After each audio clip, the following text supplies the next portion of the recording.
Ძვირფასო მაყურებლებო, მე ვარ გიგლა გობეჩია.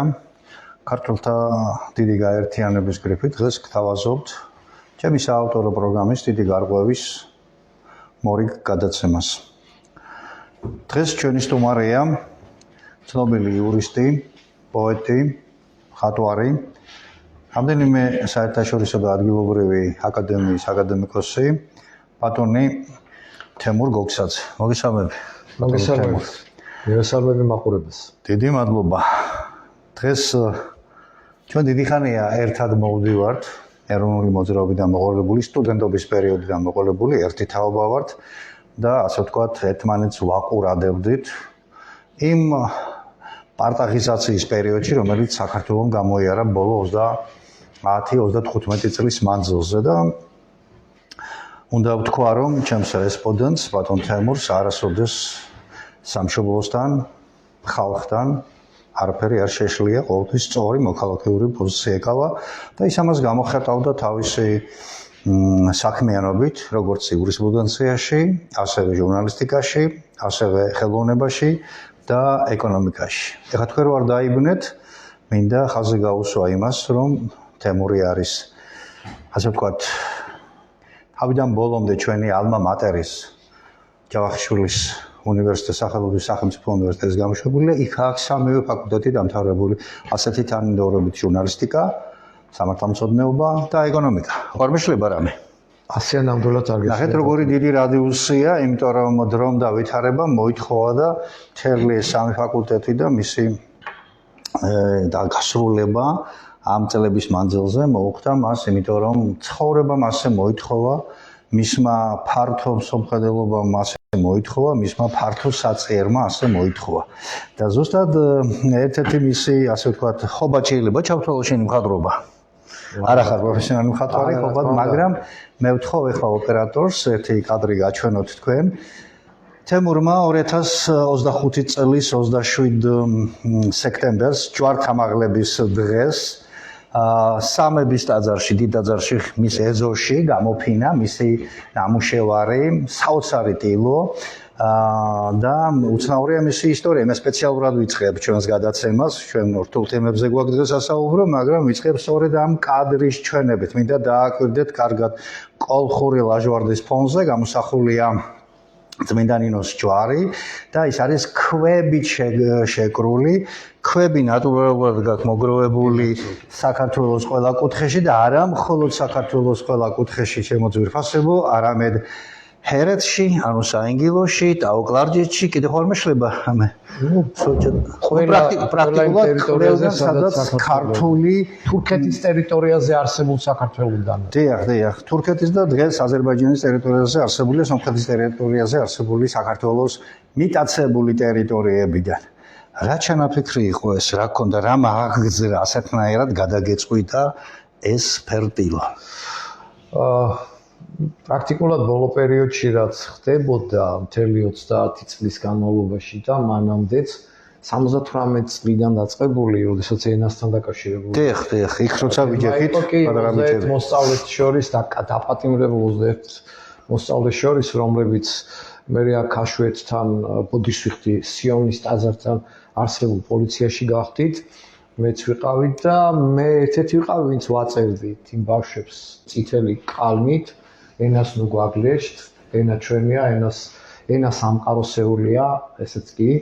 და მე მაშინ მქონდა, ესე ვთქვათ, პროკლამაცია არ იყო, ეს იყო ამერიკის შეერთებული შტატების საგარეო საქმეთა მინისტრის სახელმწიფო მდივნის დინ აჩესონის გამოსვლის ტექსტი ქართულად, სადაც ის, როდესაც შეიქმნა ამერიკის ხმის ქართული ბიურო, იქ თქვა, რომ ქართველები, რომ ჩვენ დიდი ხნის ქრისტიანები ვართ, რომ ქართველებს არასდროს დაუხევიათ უკან და ისინი მუდმივად ბრძოლაში იყვნენ და რომ ეს ხალხი ცივილიზაციის დასაბამთან ახლოს იყო და რომ ჩვენ მზად ვართ, რომ მათი თავისუფლებისთვის ძალიან ბევრი რამ გავაკეთოთ და ახლა მას მელაპარაკებოდა ამერიკის მაშინდელი იდეოლოგიით მტრული სახელმწიფოს ერთ-ერთი პირველი პირი და ეს იყო ჩემთვის როგორც მოსწავლისთვის მაშინ გამაოგნებელი და ასევე მქონდა გაეროს დეკლარაცია მაშინ და სტუდენტებსა თუ მოსწავლეებს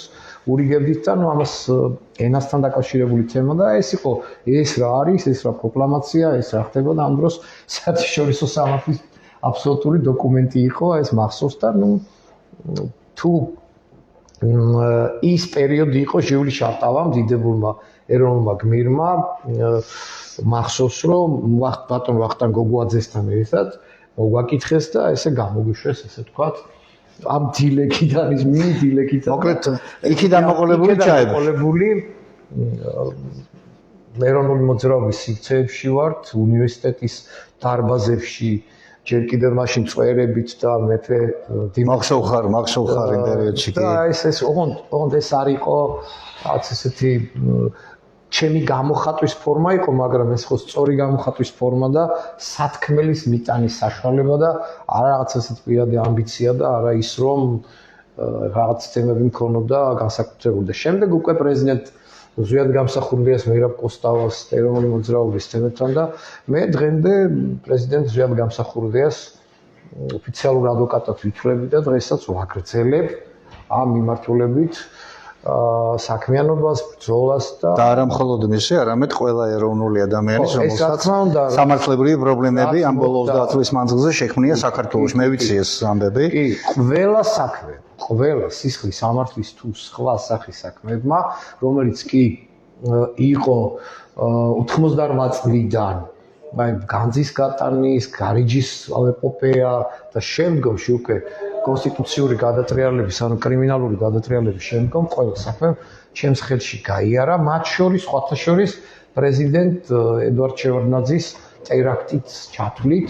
ეხლა მნიშვნელოვანი თემებია და შემდგომში კიდე სხვები, მაგრამ ამ თემით იმის თქმა მინდა რომ პრაქტიკულად მტკიცებულებებით და ძალიან მაღალი დონის სამართლებრივი დოკუმენტებით ვიცნობ პრობლემას, რომელსაც ქვია საქართველოს სახელმწიფოს ერთის მხრივ ქართული სახელმწიფოს ეკონომიკური თუ ზოგადად უსაფრთხოების კონტექსტიდან გამომდინარე და რა თქმა უნდა ეროვნული ცნობიერების, ეროვნული პრობლემატიკის და ყველაფერი ის, რასაც შეიძლება არსებით პრობლემად მოვიაზრებდეთ ქართველ ერთან დაკავშირებით, იმიტომ რომ ეს მეცნიერულადაც, იურიდიულადაც სერიოზულ დონეზე არის ნამშელი მასაუბრები, სტატისტიკა და ჩვენ ვითვლებით რომ გადაშენების გზაზე მდგომი ერი ვართ.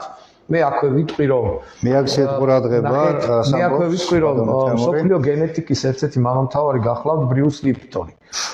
მე 12 წლის განმავლობაში მეცნიერებათა აკადემიის იურიდიული სამსახურის უფროსი გახდით და ბუნებრივია გიწევდათ ამ გრანდებთან და მე დღემდე მაქვს ჩემს სამეცნიერო კვლევასთან დაკავშირებით, რომელიც თქვენც იცით, ღვთაებრივი სამყაროსეული ემოციური ინტელექტი და ნეიროფიზიოლოგიური ასპექტები, ახლაც ურთიერთობა მაქვს და ის ფოტო, რომელიც მე წარუდგინე საზოგადოებას, რომ ეს არის ჩვენი უჯრედის ფოტო, სწორედ ბრიუს ლიპტონის მეშვეობით მქონდა და მაქვს და რისი თქმა მინდა რომ ერების კი მეცნიერული დასაბუთებულობას ვამბობ რომ ერების ტომების ჯგუფების ეთნოჯგუფების გადაშენების საფუძველი არ გამხდარა დაპყრობები, არ გამხდარა უცხო ტომელთა ესე ვთქვათ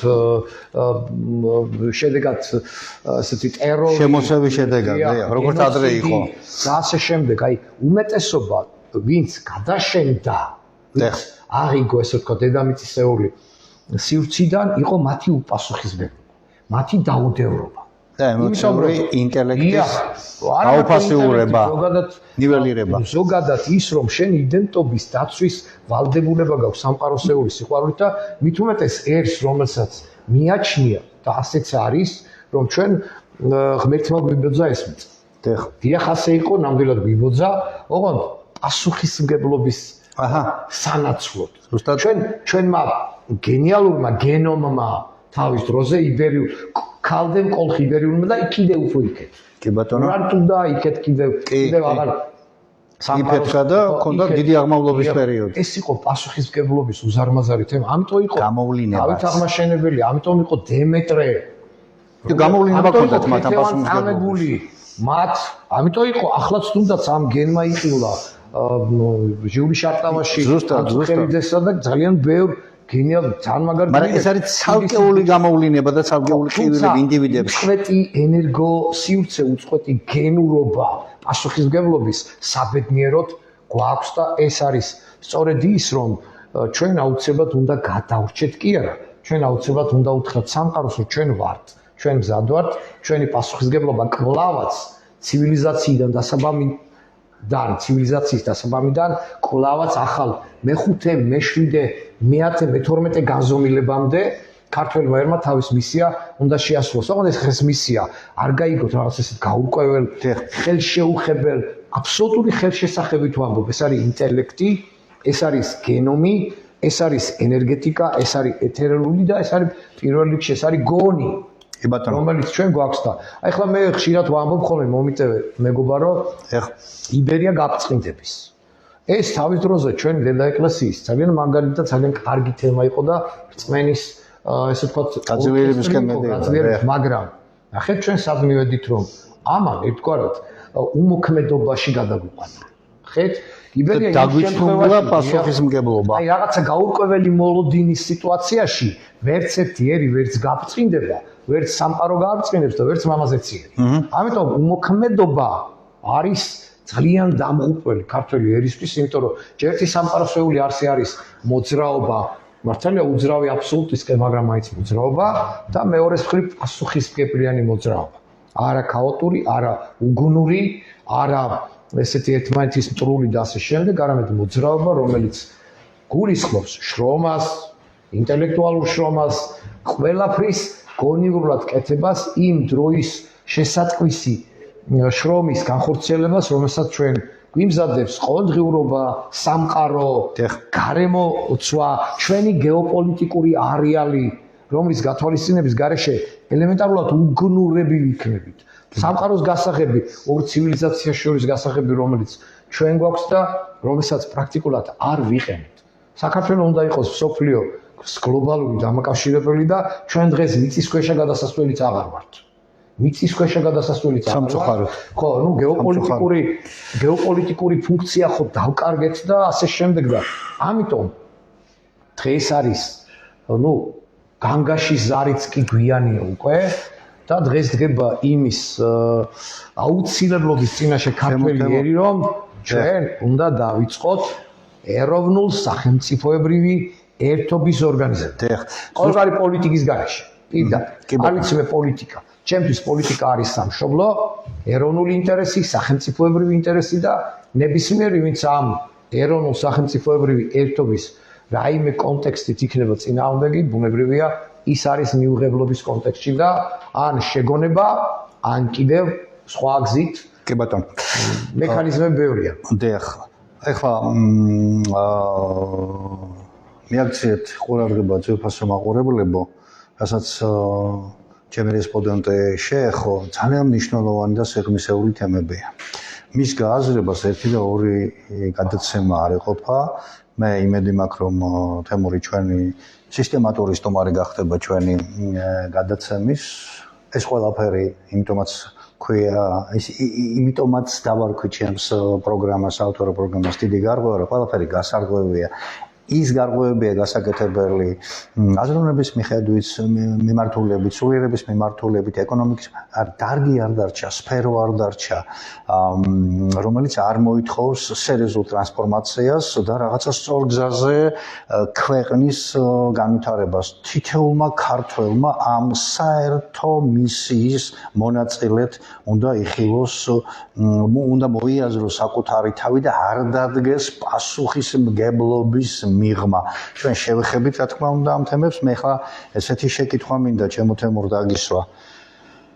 შენ აღნიშნე, რომ ჩვენ უყურეთ ეროვნული მოძრაობის ასე ვთქვათ აზრითებას და 78 წლის 14 აპრილის მოვლენები მე ძალიან კარგად მახსოვს. იქ ვიყავი და იქ ვიდექი და საკუთარი თვალით დაახლოებით 100-150 მეტრში უყურებდით მერვე პოლკელთა რაზმებს, გამართულ მაგათ შემართულ ავტომატებს და უბრალოდ ნებართვა იყო მოსკოვიდან საჭირო, რომ მათ გაემეორებინათ, როგორც მაშინდელი საკავშირო ცეკას გენერალური მეორე მდივანი სუსლოვი ბრძანებდა რომ თქვენ გაქვთ გამოცდილება და იმოქმედეთ ანუ მაშინდელი საბჭოთა ხელისუფლება ფიქრობდა რომ ის გამოცდილება რომელიც საბჭოთა ჯარებმა თბილისში დაატრიალეს თბილისში ჩეხოსლოვაკიაში პრაღაში ხო ჯერ თბილისში 56 წელს ჩეხოსლოვაკიაში დედაქალაქში და უნგრეთში და ასე შემდეგ ეს უნდა გაემეორებინა და იქ უამრავი მსხვერპლი იქნებოდა აი იმ დღიდან მოყოლებული მაშინდელი ახალგაზრდები მაშინდელი სტუდენტები ვიყავით ჩვენ და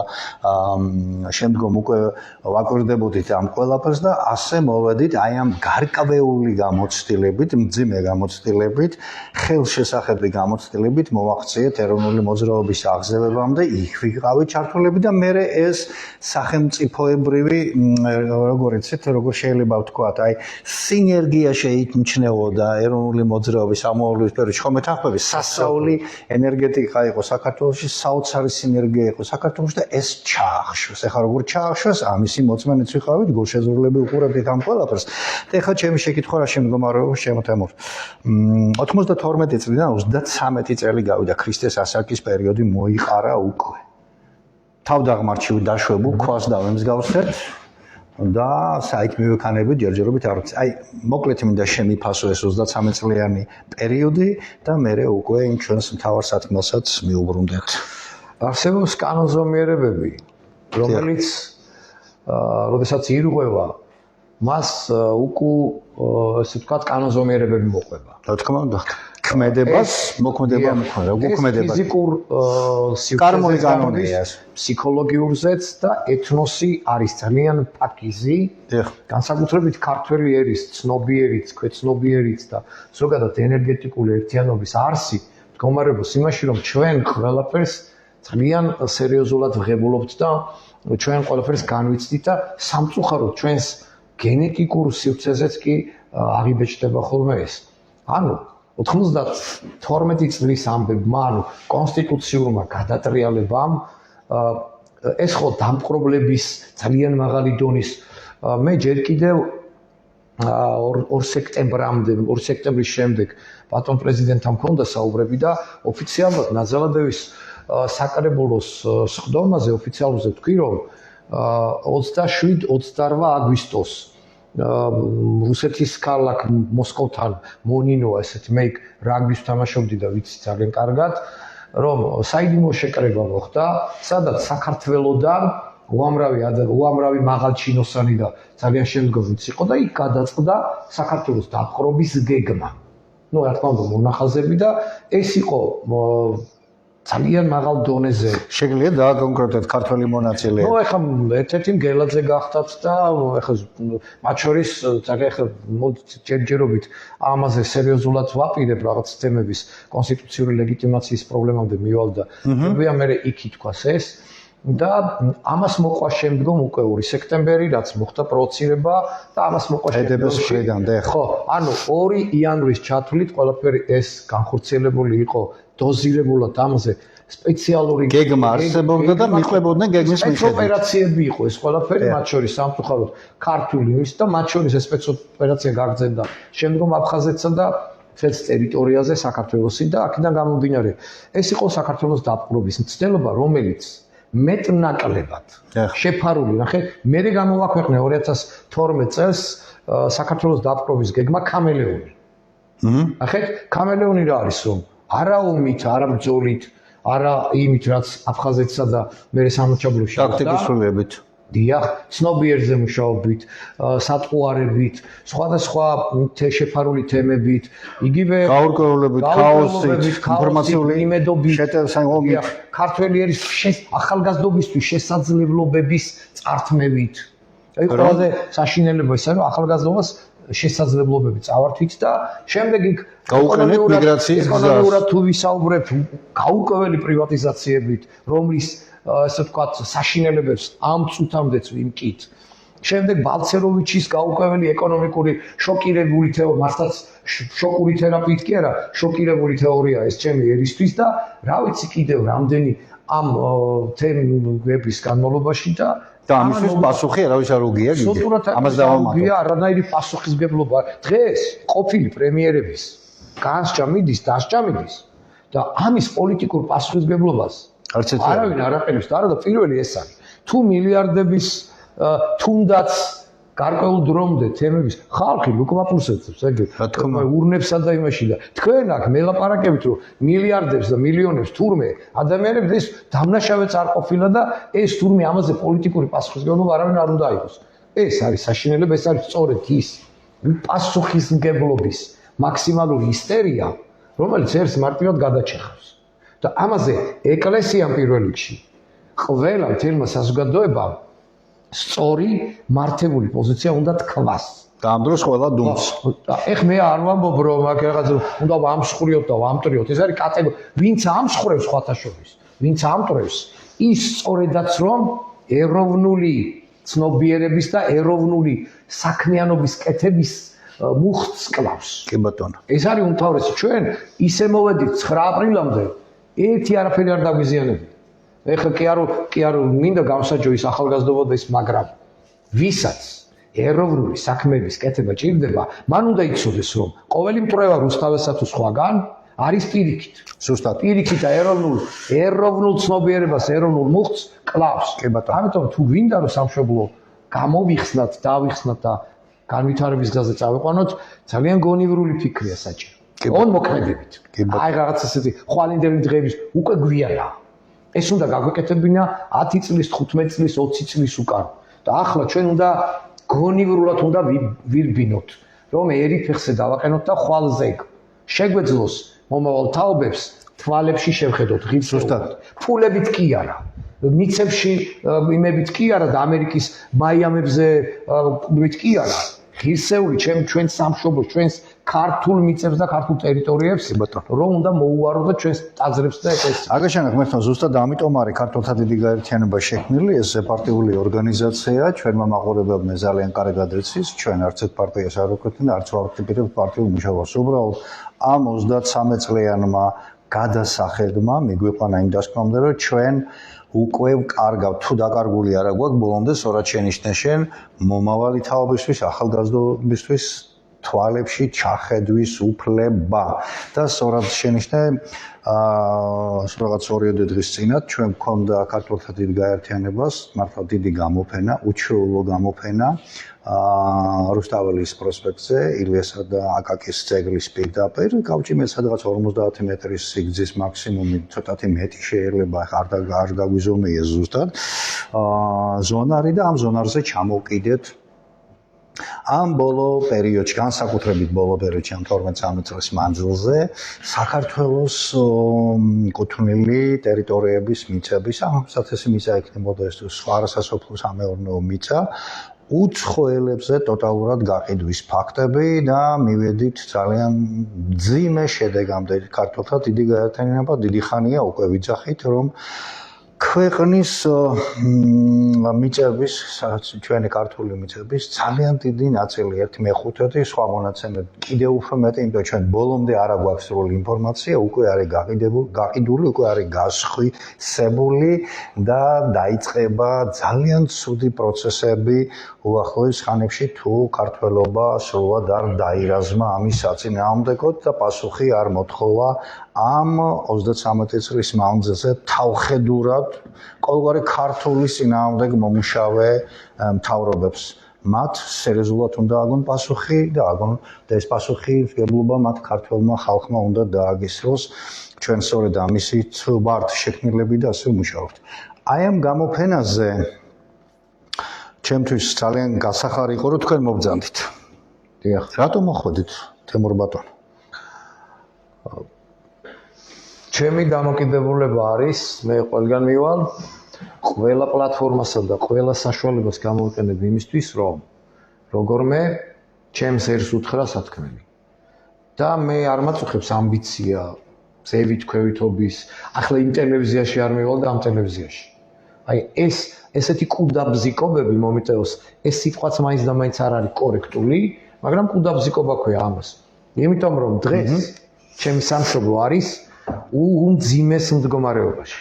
აი ეს მინდა თქვენგან მოისმინოს კიდე ჩვენმა მაყურებელმა. მე ვამბობ, მე როგორც 17 წლიანი პირდაპირ სამართლებრივი სტაჟის მქონე იურისტი, რომლის ხელში გავლილია ყველაფერი რაც საქართველოს უკავშირდება და რომელიც მნიშვნელოვანი საქმეები. დღემდე სწავლობს ჩემს ქვეყანაში მიმდინარე პროცედურებს, სწავლობს რა ხდება უსაფრთხოების თვალსაზრისით, რა ხდება ეკონომიკური უსაფრთხოების თვალსაზრისით და რა ხდება ზოგადად თულად განწყობილი საქართველოს წინააღმდეგ არსებული ყველგან რუსეთსა თუ დაგიმატებდი სულიერი უსაფრთხოების თვალსაზრისითაც. ხო ეგ სულიერი კიდე ცალკე საუბრის თემაა. ძალიან სერიოზული პრობლემაა და აქედან გამომდინარე ბუნებრივია ყველა პლატფორმას ყველაფერს ავტობუსაც კი გამოვიყენებ იმისთვის რომ ერი ოღონდ ის კი არა რაღაცას გაუგებრობაში რეალურად გააცნობიეროს ერმა საშიშროება რომ ხვალ წინაშე ვდგავართ. დიახ, ჩვენ უნდა დავასრულოთ ბოლოს და ბოლოს 21 წელის თემა, იმიტომ რომ ჩვენთვის სულ ერთია რომელი პარტია იყო 1921 წელს მართალი მტყუარი. ყველა ერთიანად მტყუარი იყო, იმიტომ რომ საქართველოს დამოუკიდებლობა ვერ შეინარჩუნეს. კი ბატონო. და ასე დღეს რა მნიშვნელობა აქვს ახლა ჩვენ რომელი თაობა ვიქნებით მართლები, იმიტომ რომ წავიდა წუთისოფელი და ჩემი სამშობლოსთვის პრაქტიკულად ვერაფერი გავაკეთე. იმიტომ რომ კი ვბრძოლობთ, კი ვაკეთებთ, მაგრამ რეალური ხელშესახები არაფერი არ არის, იმიტომ რომ ჩვენ ნებელობა არ გაგვაჩნია. პასუხისმგებლობა არ გაგვაჩნია და ნებელობა მივეცით მინისტრებს, ნებელობა მივეცით პარტიებს, ერის ნებელობა. ეს არ შეიძლება. ერის ნებელობაზე მაღალი ამ სამყაროს არ აქვს. თვით პატრიარქიც კი არ შეიძლება არსებობდეს ერის ნებელობაზე მაღლა და საბედნიეროდ რა თქმა უნდა. ამიტომ ერის ნებელობა სადაც ითმობა, იმ ერს მომავალი არ აქვს. ამიტომ მე მინდა ერს დაუბრუნოთ ყველა ნებელობა. მნიშვნელობა არ აქვს ვინ მოხუცი.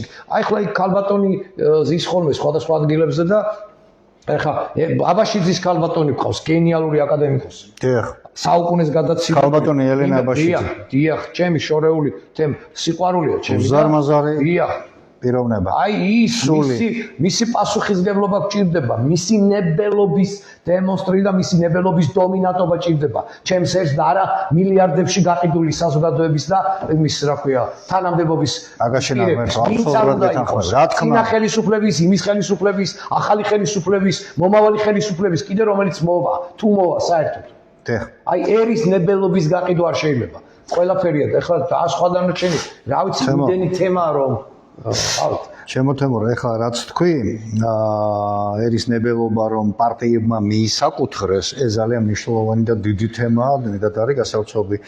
მე ქართულთა დიდი გაერთიანების ერთ-ერთ მიტინგზეც ვთქვი, მანამდეც ჩემს გადაცემებში ვამბობდი და ეხლაც მინდა გავიმეორებო უბრალოდ ვისარგებლო ამ შემთხვევაში, რომ შემყავ სტუმრად და ვთქვი, მე ვთქვი და ესეთი იდეაც გავავრცელე, რომ საქართველოს უნდა შეიქმნა საქართველოს მოღალატეთა პანთეონი და ბოლო 33 წლის მანძილზე ყველამ ვინც ბოგინობდა ქართულ პოლიტიკურ სივრცეში მათი განსასვენებელი იქ უნდა იყოს და მათმა შვილებმა და შვილიშვილებმა უნდა იცოდეს რომ არავის არაფერი არ ეპატეება ეს ეხება შევარდნაძის ხელისუფლებას მთელი თავისი მიმართულებებით და ქვედინებებით ეს ეხება სააკაშვილის განსაკუთრებულად მის ხელისუფლებას ეს ეხება დღევანდელ ხელისუფლებას რომელიც უპრაგონოდ ბოდიშვიხტი ამ ჟარგონისთვის ყიდის ქართულ მიწებს მივადეკით ახლა მთავარ თემას მე არ ვიცი შე როგორ უყურებ ამ იმას სამართლებრივად მაგრამ ჩვენ რაღაცა სერიოზული ტრანსფორმაცია გვჭირდება და მოქმედების მოდელი გვაქვს შესაამუშავებელი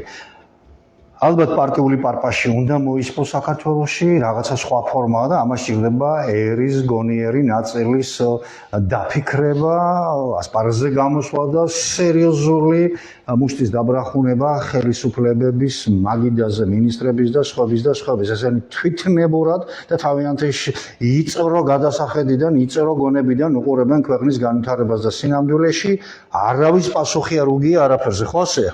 არც გაყიდულ მიწებზე, არც შავშნი არც განადგურებულ ეკონომიკაზე, ინდუსტრიაზე, აგრობიზნესზე, არაფერზე და ხალხი შიმშილისგან, საცოწარკვეთისგან თავს იწვავს. გვაქვს ჩვენ ამის უახლოეს პერიოდში ამისი მაგალითები განსაკუთრებით, როცა ოპერაციის ფულის გამო მამამ თავი დაიწვა, რომ იქ ოჯახში შესული თანხა თქვა, შემოწირულობა თუ რაც იქნებოდა, იმითი შვილის ოპერაცია დაეფინანსებინათ ნაცების რეჟიმის დროს მოხდა ეს გვახსოვს ეს ფაქტი ჩვენ სამწუხაროდ დღეს იმ ღონისძიებაზე, რომელიც ჩვენ ჩავატარეთ და თქვენ მოგძანდეთ ეგ ჩვენ გქონდა მოკლე საუბარი და აი მაშინ გადავწყვიტეთ რომ შენ ყოფილიყავი დღეს ჩემი სტუმარი.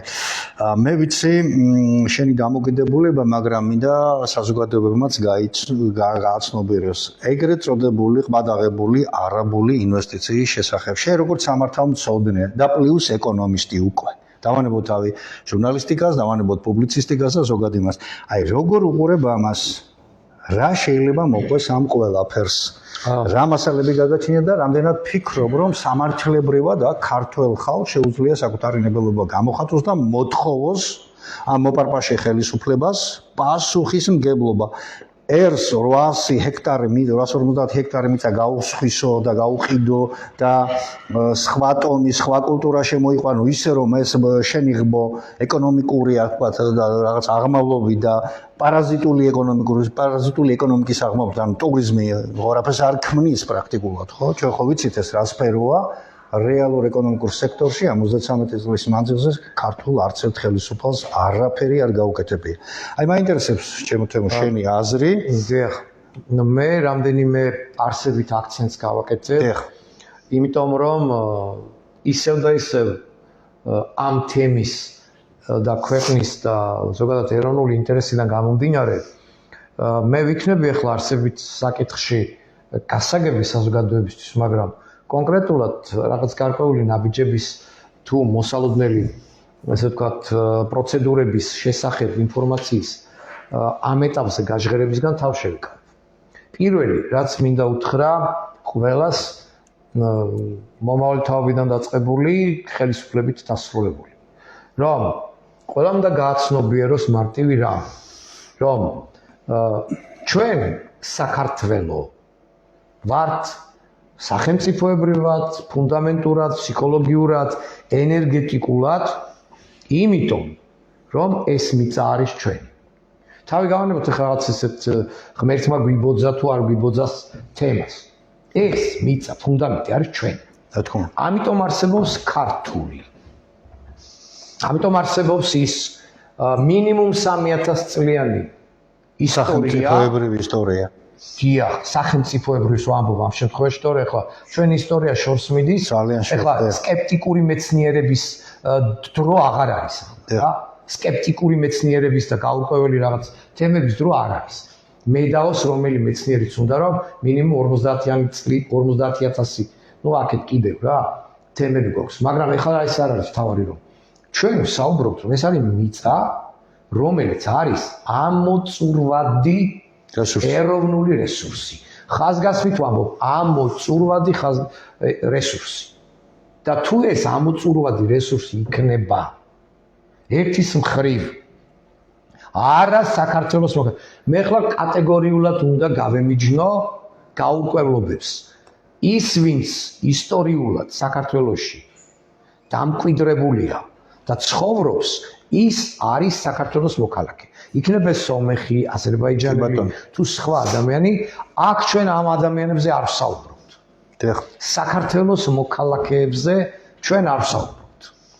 ეს ჩემი სახელმწიფოს ბუნებრივია შემადგენელი ნაწილია და ჩვენ ვიცით როგორ ერთობლივი და სახელმწიფო შევქმნათ. და გვაქვს ამის გამოცდილება. გვაქვს ამის გამოცდილება, ეს საუკუნოვანი თემა. მაგრამ ახლა საქართველოში ტოლერანტობის და გაურკვეველი ტოლერანტობის ახალი გარკვეული სივრცეიდან გამოწვეული ტოლერანტობა. ეს არც სახელმწიფოებრივია, არც ეროვნულია, არც ეკონომიურია და არც კიდე საერთაშორისო სამართლებრივი ნორმის არის. და ეგ ტოლერანტობა ჩანს ევროპაში რა დღეში ჩააგდეს ევროპა. არა, ვიცით რა, არც პირდაპირ უნდა ვთქვა, არც ევროპა ამას ჩვენ არ თხოვს. ევროასოცირების შეთანხმებას თუ ვინმე იცნობს, ამ ქვეყანაში ერთ-ერთი ვიცნობ, მე კი არ ვიცნობ. ზეპირად მაქვს. მე ახლა ვამბობ აგე რომ გაგეჭილი გაქვს. ეროვნული რეჟიმი და უპირატესი ხელშეწყობის რეჟიმი. ეხლა მე ვეკითხები ყველას, რომელმა გამოიყენა ეს ფრაზა. დრას ნიშნავს იცით რომ საფრანგეთში მაგალითად როგორც ფრანკს აქვს უფლება, ისეთივე უფლების ვარ მე და ოღონდ თუ სახელმწიფოებრივი და ეროვნული ინტერესი არ ეწინააღმდეგება. არსებობს უამრავი დათქმა. არსებობს გამონაკლისები. და მე მარტივად ვსვამ დიპლომატიის და ყველას წინაშე მითხარით რომელიმე თქვენგანის ერთი პროტოკოლი რუსული სიტყვა არ არის, ეს არის საერთაშორისო სტანდარტის დიპლომატიური სიტყვა, სად მოითხოვეთ ეროვნული ინტერესებიდან გამომდინარე გამონაკლისი, სად მოითხოვეთ დათქმა, რომ დღეს ეს კანონის მიღება ჩემი სამშობლოსთვის ეწინააღმდეგება ეროვნულ სახელმწიფოებრივ ინტერესს და ისინი გაიგებდნენ ამას. მე ბევრი კომისიის თემა ვიცი, ანუ ევროასოცირების შეთანხმების კომისიებს გულისხმობ, სადაც ასეთი თემები არსებობს. ანუ ყველა საერთაშორისო ხელშეკრულება, რომელიც სახელმწიფოებრივი ინტერესებიდან გამომდინარეა, პირდაპირ არ და ვერავინ ვერ ითხოვს, რაც ეროვნული ინტერესების საწინააღმდეგოა. პირიქით, ეხლა ჩვენ თუ გრანტებზე გვინდა, ჩვენ თუ ეხლა მსოფლიო ბანკის თუ სხვა რაღაცების მილიარდები გვინდა და ვალიაკიდოთ იმას სამი თაობის იქეთ კიდევ სამ თაობას. უკვე აკიდებულია სვალები. ჩვენ გვაქვს კანონი ეკონომიკური თავისუფლების შესახებ და იცით იქ რა წერია, რომ ჩვენი ვალდებული კანონია ეკონომიკური თავისუფლების. სხვათა შორის ვიკითხე ამის წინ, ძალიან მაღალი დონის იმედი, ეგეთი კანონი არ არსებობს, მეუბნები. ანუ არც იციან. და რა არის ეკონომიკური თავისუფლების შესახებ კანონი, რომ ჩვენ ვალდებული ვართ ქვეყანა სამართავად ყოველ მომდევნო თაობას გადავცეთ ნაკლები ფინანსური ვალდებულებების მქონე ქვეყანით. ამისათვის დაწესებულია მაკრო და მიკროეკონომიკური პარამეტრები. ბიუჯეტი არ შეიძლება ხარჯვით ნაწილი ამდენი იყოს, არ შეიძლება ამდენი იყოს, არ შეიძლება ზედმეტი ვალი ავკიდოთ სამყაროს, არ შეიძლება გავასხვისოთ, არ შეიძლება პრივატიზაცია გავაკეთოთ, რომელიც ქვეყნის ინტერესების სახელმწიფოს ჩამოშლის საფუძველია და ეს რაზეც ახლა თქვენ ბრძანებთ.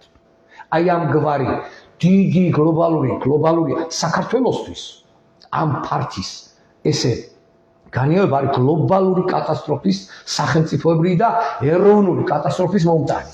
გლობალურის ჩემი ერისთვის მე გლობალურს ახლა კი არ გულისხმობ ეკა ამის არ დაზარალდება სოფლიო არ და ამერიკა არ დაზარალდება ის არა ევროპა არ და ჩვენთვის ჩვენი ერისთვის ეს არის გლობალური პრობლემა. რა თქმა უნდა. ამიტომ ბოდის ვიხდი მე მას ვწავ. ახლა მოусმინე პრემიერს.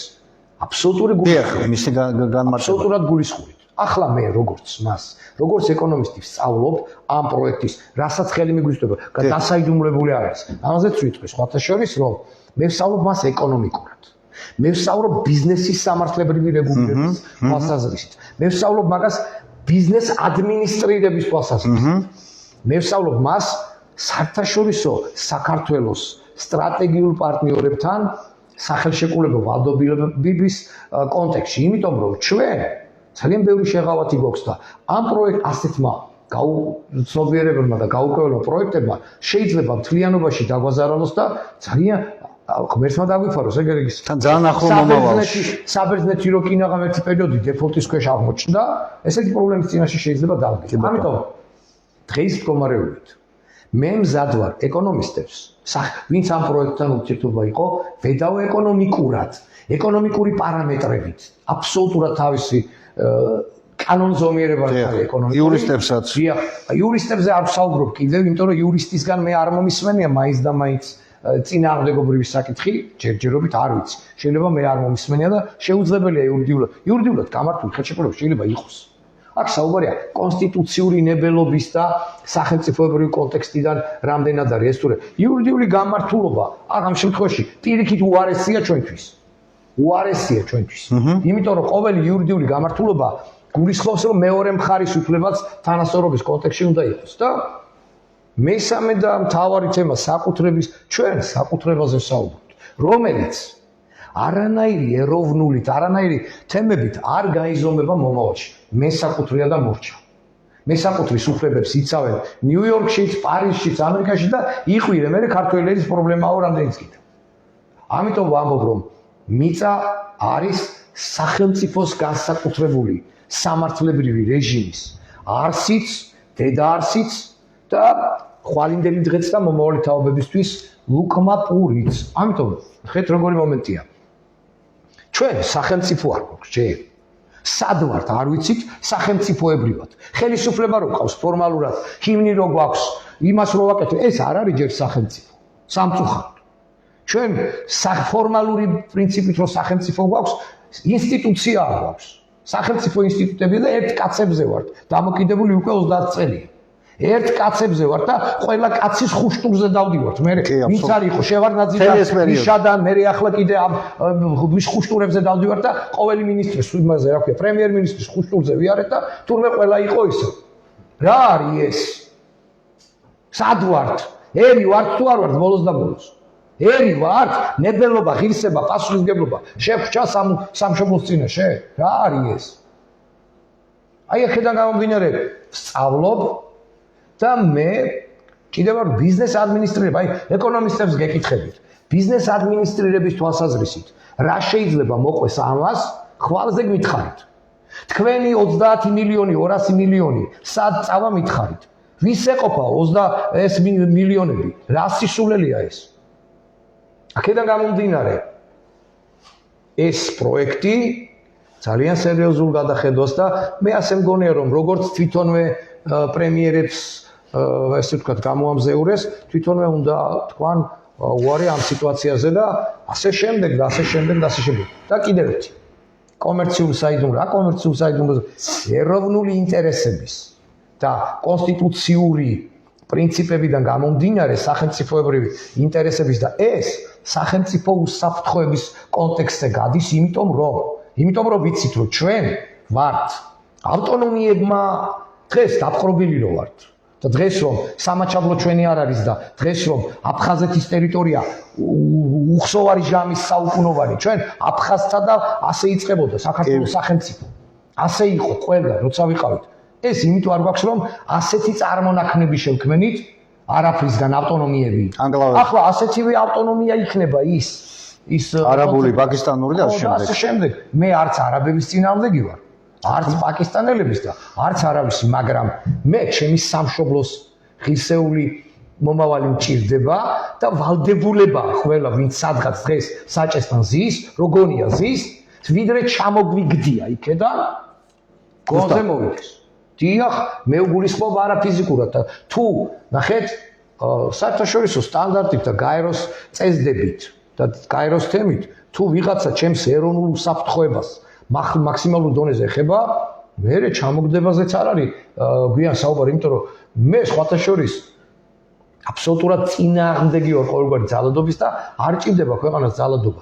ნებელობის საკითხით ყველა ვალდებულია პატივის წეს სამშობლოს. მადლობა. ეხლა ამ პასუხში ჩემო თემო შენ შეეხე საოცარ რაღაცას, რომ აი ნებისმიერ ადამიანს ვთქვათ, აი საფრანგეთის მაგალითი რომ მოიყვანე, იქ აქვს უპირატესი უფლება. არა, მე გულისხმობ ჩვენ გვიწერია.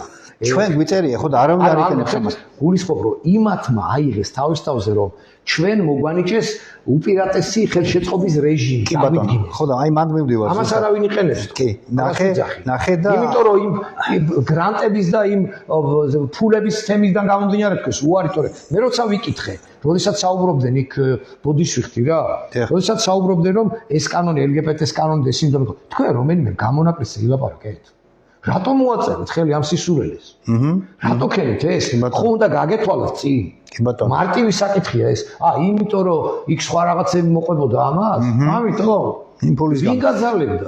რახან მოაწერე ხელი? კი ბატონო. კეთილი ინება და ახლა უნდა შეასრულო. რა სერჩით იმათ?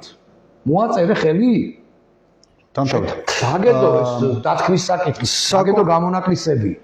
არ მითხას ახლა ვინმე რომ დიპლომატიის სამართალი ახლა სხვა რამის ფიქრობს. არ მითხას ერთი. ნეტა მაჩვენეთ ეგ დიპლომატი ან საერთაშორისო სამართლის სპეციალისტი.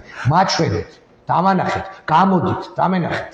კი ბატონო, გამოდი ზოგიერთი საერთაშორისო ურთიერთობების სპეციალისტი პროფესორი და იძახის იმას, რომ ვინც ამ არაბული პროექტის წინააღმდეგი ემართო გონიერების ნასახი გონიერებასთან გონიერება აკლია თუ საერთოდ ესეთი და მე ვთხოვა ეგეთ პიროვნებებს, ეგეთ ექსპერტებს, ეგრეთ წოდებულებს მობრძანდნენ და აგერ დაუსვამ ბატონ თემურს და სხვა ასეთები ბევრი ყავშვენ ილაპარაკონ და უთხრა ნაყოფსთან საზოგადოებას, რა გონიერებას მოკლებული ხალხია, ხო თემურ გოგსაძე, ჩემი დღევანდელი სტუმარი თუ არგუმენტები არ ყოფნით, თუ პროპაგანდის იმაში ხარ ჩასული, მაგრამ თუ რომელიმე ამ ყველაფრის გონიერებას დამიდასტურებს, დამიმტკიცებს, მეცნიერულად, ეკონომიკურად, სამართლებრივად, ეთნოფსიქოლოგიიდან და კიდევ ხვალინდელი მიყიდა თუ ამას. რა თქმა უნდა, მეც მასე ვარ, მაგრამ ნუ ისინი პროპაგანდას მე უბრალოდ მინდა გავახსენო ჩვენ საზოგადოებას შემოთემო, რომ საქართველოს აი ქართული ოცნება რომ მოვიდა სათავეში ერთი პერიოდი გახსოვს შენ მიწების გასხვისება აიგრძალა საკონსტიტუციო სასამართლოში ვიღაც დანიელმა თუ ჰოლანდიელმა პიროვნება მიიჩილა და მას საკონსტიტუციო სასამართლოს არჩევი დაუკმაყოფილდა ხო არ მეშლება რამე სამწუხაროდ ხო მოხდა ეს აი იქ არავის არ გახსენებია ის კანონი და ის უპირატესი უფლება რაც შემთხვევა რის საფუძველზეც ქართულ კანონმდებლობას და ქართულ სახელმწიფოს შეეძლო უარი ეთქვა იმ თავგასული ევროპელებისთვის ფაქტია ეს და ამას ვერსად ვერ გავიქცევით ეხლა პოზიცია ძვირფასო მაყურებლებო თქვენ უკვე მოისმინეთ ხედავთ რა დონეზეა შეფასებული რა დონეზეა ბატონ თემურს ნამუშევარი მე უბრალოდ არ გავასწრებ მოვლენებს და არ ვიტყვი იმას ამ თემას დღეს აქ დაუსვამთ წერტილს მე ვიცი რა აქვს ჩაფიქრებული ჩემს რესპონდენტს და როცა ამისი დრო მოვა და ძალიან მალე დადგება ამისი დრო ეს ფაქტი რომ მოხდება ჩვენ კიდევ ერთხელ მოვუწევთ მას და ვისაუბრებთ ამ თემას. ეხლა ერთი საკითხი რომელსაც არ შევეხო არაფრით არ შეიძლება. მე თუ შეიძლება ბოდიშ ვიხდი ბატონ გიგლა ის ფრაზა უნდა თქვა ნახეთ. ვიდრე ჩვენ არ დავანებებთ თავს საქართველოს და ეროვნული პრობლემების ძებნას სხვა ქვეყნებში მანამდე არაფერი არ გვეშვა. აბსოლუტურად გეთანხმებით. ჩვენი თავარი პრობლემა არის ჩვენშივე. აქ ქართულ სივრცეში. აქედან გამომდინარე ეს არის გასაცნო პირველი რაც არის მთავარი არის ჩვენ უნდა დავსხდეთ და ჩვენი თავის ჩვენი გონის და ჩვენი ნებელობის საკითხი გადავწყვიტოთ გვინდა თუ არა 22-23 საუკუნეს საქართველოს შეხვდეს როგორც საქართველო გვინდა თუ არა ეს ამ პრობლემის წინაშე ვდგევართ მეცნიერულ დასკვნას გეტყვით კიდევ რომ ერი დემოგრაფიულად გადაშენების გზაზე მიდის კი ბატონო 2% როა ეს შიდა პროდუქტის მხოლოდ მეცნიერებაზე რო იხარჯება და ის 2%-იც დიდი ბოდიში და გაურკვეველ სამეცნიერო თემებს ხმარდება იმერს განვითარება როგორ შეიძლება კონდეს დღეს სკოლის ნასახი საერთოდ რო არ არის და მომავალთაობას გაურკვევლად რო ზრდიან აბსოლუტურად ხო ამიტომ შიგნით უნდა ვეძებოთ არა ამერიკაში ნუ რუსეთი ოკუპანტია და ბუნებრივია იქ უნდა ვეძებოთ და არა ევროპაში არასდროს ჩვენში უნდა ვეძებოთ და ჩვენში ვიდრე არ მოუძებნით სულ ვიქნებით ევროპის და იმის შემყურები და ძახილები ამიტომ აქ სახელმწიფო ეროვნულ სახელმწიფოებრივი ერთობა აუცილებელი კი ბატონო ეხლა ისეთი მაპატი ჟარგონი და სატოპკე ამიგდო თემამ რომ უბრალოდ ეს ფაქტი არ გავიხსენო არ შეიძლება სამეცნიერო მეცნიერებაზე ქართული მთლიანი შიდა პროდუქციის და ჩვენი ბიუჯეტის 2% იხარჯება. ეხლა ერთ ნახევარია მგონი ამის წინ. ეს იმდენად მიზერულია რომ ჩვენ ასე მომავალ სამეცნიერო გამოწვევებს რა თქმა უნდა ვერ მივხვდებით და უბრალოდ ქართული ოცნების ხელისუფლების დროს მე კარგად შევისწავლე ერთ-ერთ გადაცემაში ბატონ ვაჟა ოთარაშვილთან ვიყავით ქართულ ტელევიზიაზე და იქ თქვი კიდეც ეს ფაქტი 2017-18 წლის სამეცნიერო რუსთავის ფონდიდან სამეცნიერო გრანტი გაიცა დუშეთის რაიონში მელა რაღაცა ისა უკაცრავად ტურა რაღაცა სახეობა იყო დასახელებული აღარ მახსოვს ახლა იმის დასახელება იმ ტურის სახეობის მისი ასე ვთქვათ გავრცელება განვითარება იმისი ურბანული დუშეთის ურბანული განვითარების დროს აი როგორ ვერ გავრცელდებოდა ეს ტურა ამაზე 150,000 ლარი გაიცა სახელმწიფო ბიუჯეტიდან გრანტი და მაშინ როცა იგივე ჩვენს აი ღირსეულ მებრძოლს და თანამებრძოლს და თანამოაზრეს ბატონ ვაჟა ოთარაშვილს პროექტი შეიტანა საგრანტო პროექტი ამ ფონდში და არ დაუფინანსეს ვატიკანის ბიბლიოთეკის ხელუხლებელ ფონდში ქართული მასალების კვლევა საუბარი არის გიორგი სააკაძის ფენომენზე, რომელსაც ბატონი ვაჟა დიდი ხანი ანუ არანაირი ეროვნული ღირებულების და ფასეულობის მნიშვნელობის მქონე სამეცნიერო კვლევა არ ფინანსდება ამ რეალობაში მე უამრავი ფაქტი და მაგალითი მაქვს. ეხლა თემა ერთი საკითხი ჩვენ უკვე დასასრულისკენ მივდივარ და ამას არ შევეხოთ, ანუ შენთან თანხმობაც აღებული მაქვს. ჩვენ ვხედავთ რას? ჩვენ ვიძახით აი ბოლო საზოგადოებრივი განწყობა მკვეთრად აჩვენებს იმას, რომ ერთიანად იძახიან აი კოც ნაცური რეჟიმი ორივე რეჟიმი ერთ სიფრთხეზე ორივე რეჟიმის მიღწევას ბჭყალებში ვამბობ განიხილავს ქართული გონიერი საზოგადოება ერთად რომ ესენი საერთოდ აი ამ პოლიტიკურ ველს უნდა ჩამოსიდნენ მე ხლა ერთი კონკრეტული მაგალითი უბრალოდ არ მექნება უფლება რომ ეს არ უთქვა გუშინ საღამოს გულშეძრულმა დამირეკა ჩემმა კოლეგამ და მეგობარმა, ცნობილმა ჟურნალისტმა, ცნობილმა პუბლიცისტმა, გაზეთ საქართველოს რესპუბლიკის ყოფილმა ჟურნალისტმა ნანა სულავამ და მამცნო ასეთი ფაქტი.